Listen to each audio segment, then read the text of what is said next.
karena ada syarat yang berikutnya. Kalau tadi kan syarat pertama terdata dulu nih. Makanya mungkin ada beberapa kasus di daerah, kok yang ini dapat yang ini enggak, ya satu keluarga tetanggaan yang satu dapat yang satu enggak, bisa jadi yang padahal dua-duanya sama-sama punya anak, sama-sama miskin, bisa jadi yang satu ini belum terdata di DTKS karena peraturan perundangan kami harus mengacu pada DTKS.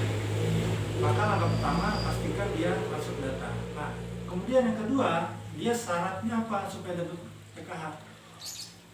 Dia minimal memiliki satu di antara 3 komponen, Bapak Ibu. Komponennya namanya komponen kesehatan. Itu ada 2 kategori. Kategorinya ibu hamil. Di keluarga itu ada ibu hamilnya atau anak usia dini sampai 6 tahun di keluarga itu. Yang kedua, komponen pendidikan. Kalau keluarga itu masih punya anak sekolah SD, SMP, SMA dan setingkat sederajat. Yang ketiga, komponen kesejahteraan sosial. Kalau di keluarga itu ada lansia 60 tahun ke atas atau 70 tahun ke atas, dan juga ada penyandang disabilitas berat. Kalau dia nggak punya satupun di antara 3 komponen, walaupun miskin, maka tidak masuk dalam kriteria PKH. Mungkin dibantu program lain, karena program bantuan sosial itu kan banyak. Itu 2 syarat PKH. Nah pertanyaannya adalah, bantuan sosial di Indonesia itu apa aja sih jenisnya, kan gitu. Ya. Kalau menurut Perpres nomor 63 tahun 2017, bantuan sosial di Indonesia itu ada 3 jenis, Bapak Ibu. Nanti kalau ada kasus, ada masalah, kita bisa memilah langsung ya. 1 jenis bantuannya uang, yang kedua barang, yang ketiga jasa. Ini bantuan sosial versi pemerintah. Uang itu programnya apa aja? PKH salah satunya. PKH, kemudian ada program Indonesia Pintar. Ya, KIP, KIP kalau kartunya langsung ke rekening si siswa. Barang apa? Barang bantuan sembako, bantuan pangan non tunai, kan barang. Ya. Jasa ini kartu bisa sehat lewat biaya non biaya, membawa kis gratis kan gitu. Nah kalau ada kasus-kasus terkait beras, misalnya terkait barang dan sebagainya, berarti bukan PKH, karena PKH itu menurutnya uang. Gitu. Oke, itu secara umum programnya. Lalu program ini untuk menjalankan program ini, apa syarat-syarat kalau orang sudah masuk PKH?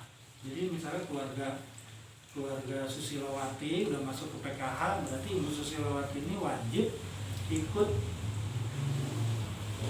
kewajiban menjadi penerima PKH. Apa itu kewajibannya? Ada 2. 1 kewajiban bagi si ibunya, kepala keluarga atau yang menerima bantuan. Kalau tadi kan kasusnya misalnya si Ibu Warmo, atau tadi ketemu Ibu Sukaisi, Ibu Atin dan seterusnya. Si ibu ini wajib ikut pertemuan kelompok sebulan sekali. Dengan siapa? Dengan pendamping PKH. Berarti kan pendampingnya wajib mengadakan pertemuan setiap bulan. Yang kedua, selain ibunya, anaknya ini juga ada nih anggota keluarga, itu wajib juga. Wajib apa? Kalau yang ibunya hamil tadi, berarti dia wajib diperiksa ke tenaga kesehatan yang resmi. Maksudnya bukan dukun, bukan yang nggak resmi. Diperiksakan kehamilannya. Kalau anak usia dini ditimbang posyandu khususnya. Terus kalau anak sekolah maka wajib berangkat ke sekolah. Kemudian yang kesehatan sosial, yang lansia, disabilitas, ada namanya home care, home visit dan sebagainya. Kalau mereka nggak memenuhi kewajiban, mereka akan kena sanksi. Ya. Mereka akan kena sanksi. Sanksinya apa? Bantuannya ditangguhkan. Itu memang sistem PKH gitu. Bantuan nggak akan dikasih kalau dia nggak memenuhi kewajiban. Gimana caranya? Lihat di sistem. Misalnya tadi Ibu Susilowati punya anak 3, anaknya sekolah SD, SMP, SMA. Yang SD nggak sekolah atau kurang dari 85% setiap bulan kehadiran di sekolah. catat di verifikasi, dicek di data, dia otomatis data akan muncul kayak gini, kena sanksi. Uangnya nggak akan keluar kemana-mana, bahkan ke rekening pun nggak akan masuk. Si terdakwa uangnya nggak bisa karena uangnya nggak bisa masuk. Dari kunci besar itu kalau dia nggak memenuhi kewajiban. Kenapa harus begitu?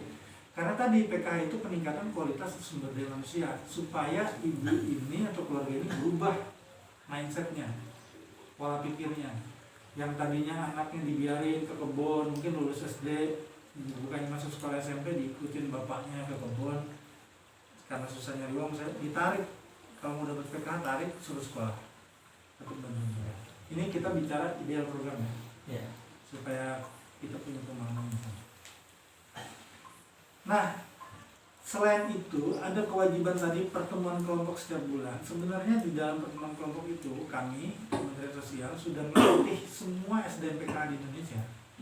Jumlah SDM PKH itu 38.350 sekian orang di Indonesia, 34 provinsi, 512 kabupaten kota, termasuk Kabupaten Brebes. Brebes termasuk kabupaten yang cukup lama menerima PKH.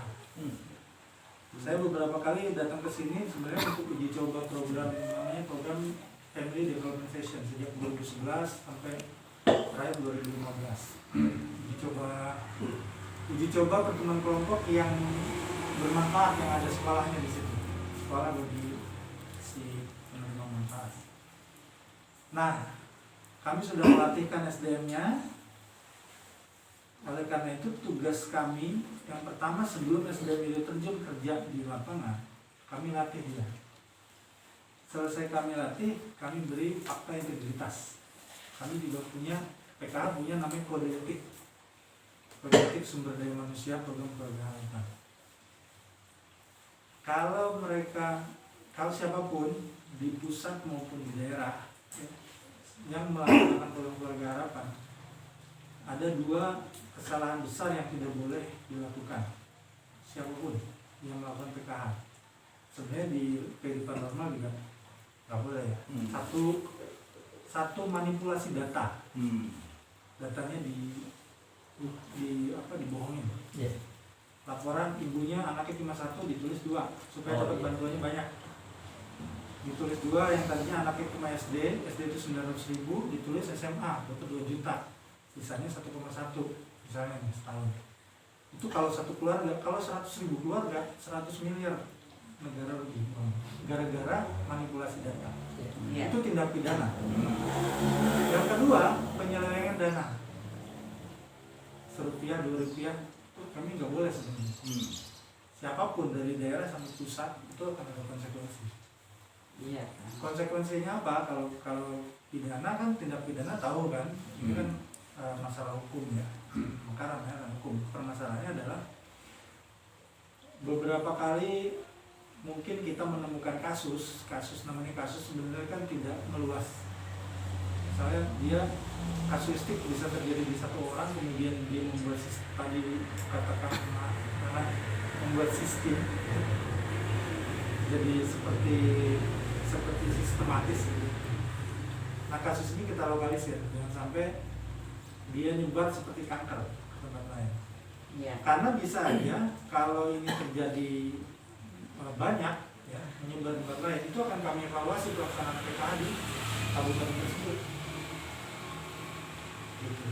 Oh, kayaknya ini kabupaten nggak perform, bisa aja ya. Ini karena di videoin supaya nggak dipotong-potong.